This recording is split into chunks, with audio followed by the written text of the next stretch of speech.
Hey, what's up, everybody? It is Monday, May 13th. It's May already. We're coming into pretty soon Memorial Day weekend, the kickoff of summertime.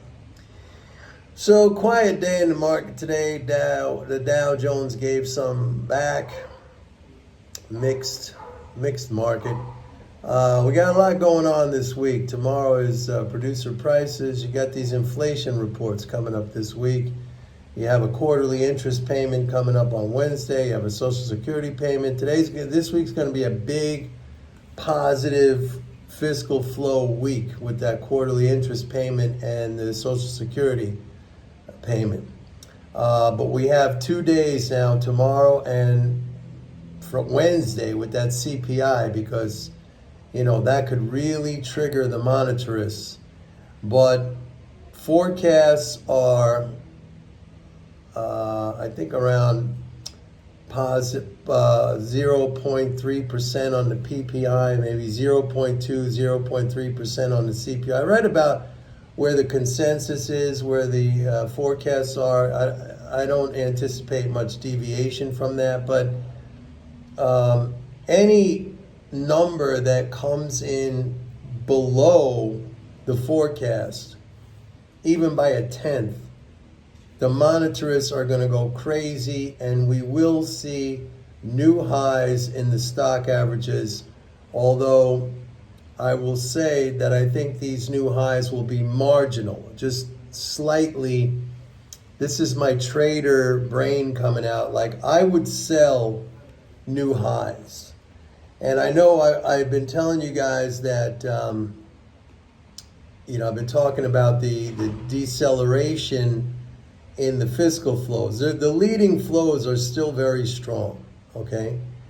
It's the net flows, in other words, what I call the net government transfers, aka the deficit, right? The net government transfers, those are shrinking, and by a significant amount. I talked about this last week. I mean, they're down almost 190 billion year over year. I mean, that's a sizable haircut, okay?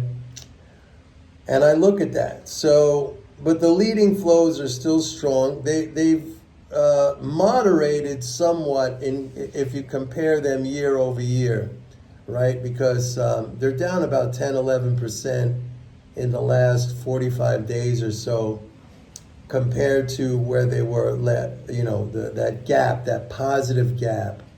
I know you guys are probably I'm losing you here. That's why you got to be a subscriber to MMT Trader. But so flows are up. Leading flows are up about 50 billion over last year on average, okay? They were up like almost 70 billion like in the fourth quarter of 2023 and coming early into 2024. Now, the reason why that gap has shrunk, it's not because spending is slowing down. It's because at this time last year, okay, we were still seeing rate hikes by the Fed, and that was causing large increases in those interest income transfers, right? Because those initial rate hikes, okay, they started to hike rates in 2022, but they were still doing it in 2023, the Fed.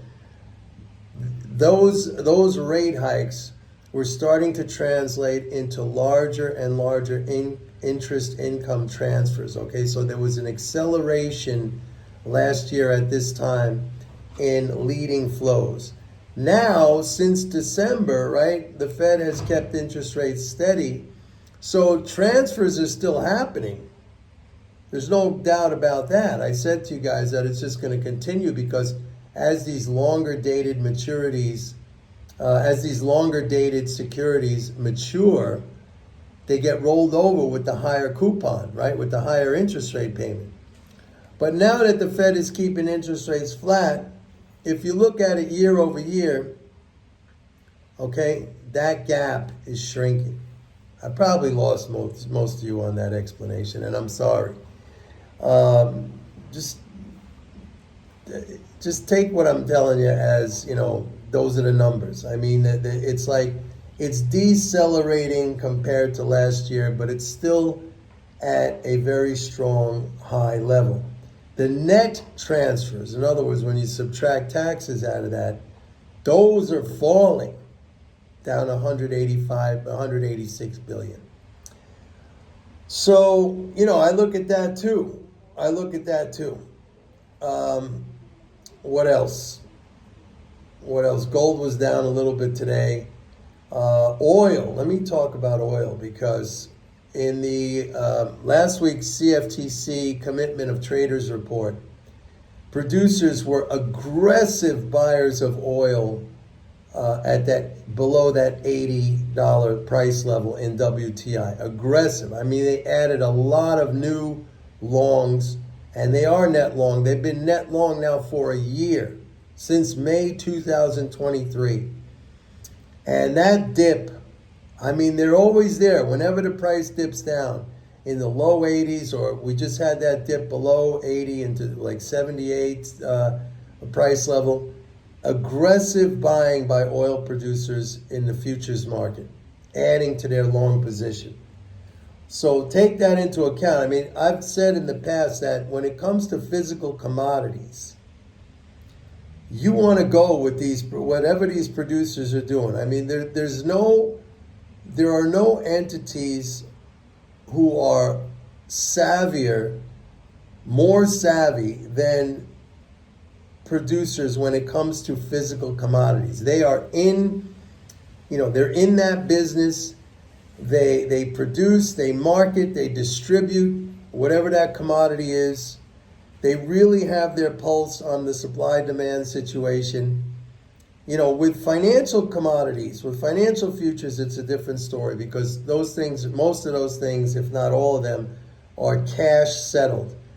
But when you're dealing with physical commodities, it's a whole different animal. And you have to be on the side of, the merchants and the processors and the producers in that field. I mean, they are the most savvy when it comes to the production and distribution and the pricing of those materials. So when I see producers in oil buying below 80, like I'm buying every dip and I'm just staying patient because they're doing that for a reason. They're not speculating. I mean, they're doing that for a reason. They're in the physical market.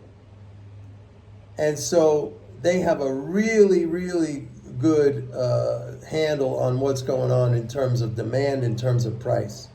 So you want to follow their lead. I mean, any physical commodity, it's a great way to trade, by the way, looking at those CFTC weekly Commitment of Traders reports and, following what the producers are doing. Banks are also very important. Banks are noted as swap dealers. The large banks are swap dealers. And, they're good to follow as well. But the best when it comes to a physical commodity, it's the producers. And they've been buying oil very, very aggressively down here in the 78 price level. So I would do the same thing if I were you. Anyway, it was a quiet day. We got a lot of fireworks coming up this week. And so, that's it for today. Don't forget, go to my website, pitbulleconomics.com. Sign up for a 30-day free trial of MMT Trader. All right? Then you'll know everything. All right. See you tomorrow. Bye.